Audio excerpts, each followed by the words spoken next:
I'm Corbett Wall with DV Auction, here with your feeder flash for Thursday, June the 14th, where we're starting a video season with the first big video of the summer with the Corn Belt Classic on Superior Livestock Auctions.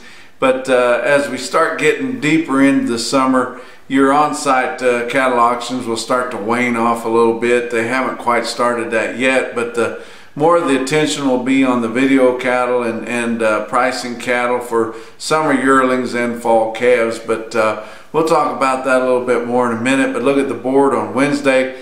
August live cattle down 40 cents to end the day at 103.90. June spot live cattle down 60 cents at 107.92. And if you remember, our last established fat cattle market was 115.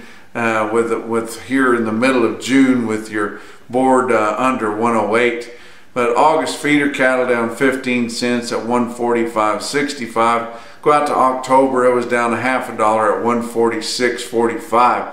Haven't seen much fat cattle trade as of yet. Fed Cattle Exchange had about 600 head offered on Wednesday morning there. Had no sales. They did have a few POs, 2 pins. One at $1.10 and one at $1.12, so they're not quite willing to back off that much just because the board's been down this week. But the only trade we've really seen at all so far on a direct basis in the 5-area feeding region was up in the Iowa-Minnesota region.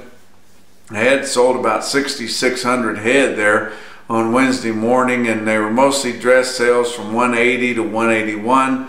That would be a couple bucks lower, but that's not really enough to establish a market yet. But it is looking like we might be steady to a little bit weaker this week, and mostly just because the board's been down and nobody can really understand why that is.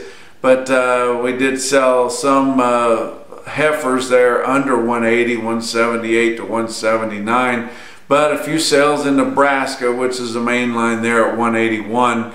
And we're hoping for a little bit better than that when we start selling the bulk of sales, but may see that on Thursday, but likely not until Friday. But box beef cutout values were a little bit lower on Wednesday, with choice cutouts $223.90 down $1.02. Selects were down $1.09 at $202.30. Your slaughter was off a little bit. Had a wheel come off on Wednesday there, kind of a light Wednesday with just 114,000.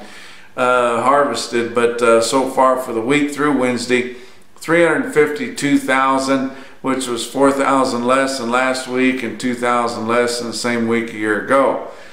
Look at your feeder cattle market. Your real-time index on Beef Market Central late on Wednesday was sitting at 139.44, just down 28 cents, and we really haven't lost any ground at all, less than $0.50 on a 7-day moving average on your 700 to 900 pound steers. So basically still selling steady.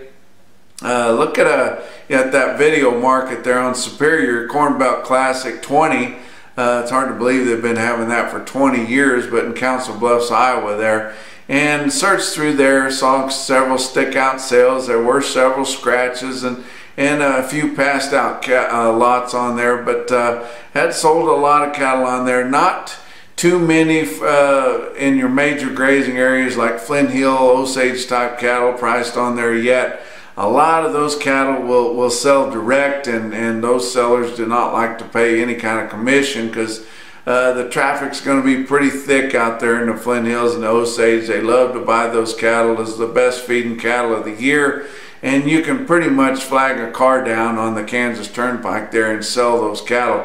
So they're not in a big hurry to get those listed on a video, but we did see some very impressive prices on there, mostly for value-added type cattle. But this one stick out lot that I decided to pull out there on your Wednesday sales was from Norris Cattle Company in Lovington, New Mexico. That is the desert, people.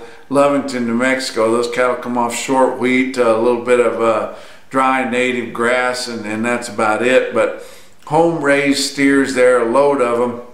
They were NHTC or did not have not been implanted at all, and verified natural, which is a big boost on there. But 68 of these steers on there weigh 875 pounds in a week, bring 154.50. that would be way over anything else in the region. And saw some natural cattle up in Tryon, Nebraska. 377 steers there, weighed 975 to bring 163. So some pretty stick out prices, but a lot of just basic commercial cattle on there too, bringing about what they're bringing in the sales. But look at some auction markets on Wednesday. OKC West, 15,200 head. That's a good run for this time of the year. Look at the same week a year ago, 8,700 head. But feeders there under 800 pounds were mostly steady. Over 800 pounds, $1 to $2 higher. Calves were fully steady on Tuesday there. Winter livestock in Dodge City, Kansas had a lighter run at 2,000 head. Their feeders there steady to as much as $5 lower, but basically hanging in there pretty good. The $5 lower was a stick out deal. Calves not well tested. Individual quote that had a guy send me, not on Cattle Market Central, but we definitely invite them to be included on Cattle Market Central, but I'm still going to give them a little bit of love here. Yankton, South Dakota sold 136 head of fancy black steers on Wednesday, weighed 763 pounds at 160.75. That's your feeder flash for Thursday.